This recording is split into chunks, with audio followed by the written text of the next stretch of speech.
We're watching in horror from thousands of miles away as Russian forces continue to move into Ukraine. Meanwhile, President Biden has announced more sanctions against Russia as the invasion continues. For the U.S. and its global partners, what now?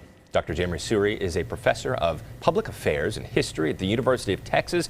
He's also an author and holds the Mac Brown Distinguished Chair for Leadership and Global Affairs. He joins us this morning to talk more about this.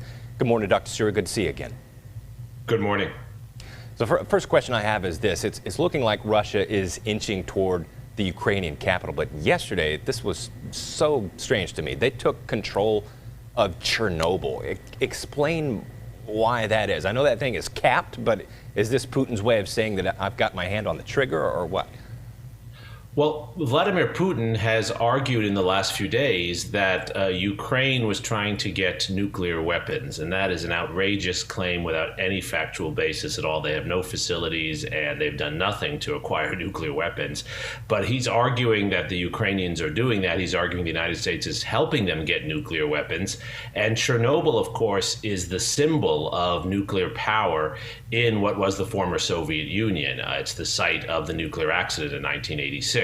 And so seizing Chernobyl is a way of showing Russian power, but it's also a way of saying, look, we're stopping the Ukrainians from getting nuclear weapons. Chernobyl was not being used for that, but that's what Putin is claiming, that it was a nuclear weapons area and that he's now prevented the Ukrainians from getting nuclear weapons, and that's how he justifies this terrible military intervention. Yeah. Is it more of a symbolic thing, like you kind of mentioned, or could he really do some damage with that?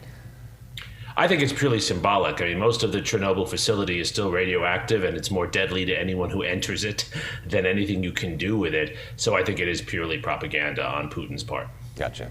Well, let's talk about President Biden. Are the sanctions enough? If not, what do you think Biden should do next? Well, the sanctions will not be enough, Casey, to turn back Russian forces. Russian forces expected these sanctions just as we expected them to invade, and sanctions like these take a long time to have effect. Now, in the long run, which is to say in months and years, these sanctions will cripple the Russian economy. They will prevent Russia's biggest banks from doing business with the international system. That means they will not be able to move capital. They will not be able to invest. They will not get investment from abroad. These sanctions will also limit Russian access to technology, and the sanctions will limit the ability of Russians to travel, to come to the United States to learn, and to other countries. So these sanctions will reduce the size of the Russian economy. They'll make Russians poorer, and in the long run, they will hurt Russia, but that's not going to stop the terrible military activity we see on the ground right now. Yeah. Sanctioning Putin himself, is that an option? Is that a better option? I think it is, and the European Union this morning, I think, announced that they would sanction him personally. I think the United States will eventually. I think Biden's effort right now is to leave some door open for Putin for negotiation and to give Putin some incentive to hold back.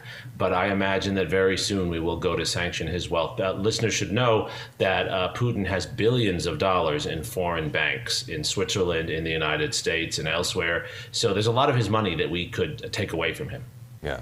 What impact does the invasion have on global order and stability for the U.S. and its allies? The invasion undermines many of the assumptions we have made about stability in Europe over the last 70 years. The greatest achievement of American foreign policy since World War II has been to create a stable, prosperous Europe, which has been our most consistent trading partner, our most consistent business partner, our most consistent ally, even in places far away from Europe. And Ukraine is in the center of Europe. Having Russian forces invade this way sends a chilling effect to allies that are right nearby, like Poland, like Germany, and it makes it much harder for us to manage a peaceful world. This is a direct assault upon the basic stability and world order that our economy, even here in Texas, is hinged upon. You mentioned World War II. There's a lot of comparisons to World War II. How far are we really from a third World War here? Fortunately, I think we're quite far from a third world war. There's no evidence that Russia is preparing for military actions beyond that particular region, and NATO forces are prepared to deter any Russian action that moves into NATO countries, which would include the Baltic states, which would include Poland. But the risk, Casey, is that things could spiral out of control beyond the intentions of the key actors. One could very well imagine Russian forces bleeding across a border with Hungary or with Poland in ways that were not intended, a altercation occurring and things escalating. So that's the real worry we have, is escalation. And then the other worry we have is that Putin will think he can get away with this and try it somewhere else. So World War III is not going to happen tomorrow, but we need to take appropriate action to stop this from continuing to escalate in Europe and elsewhere.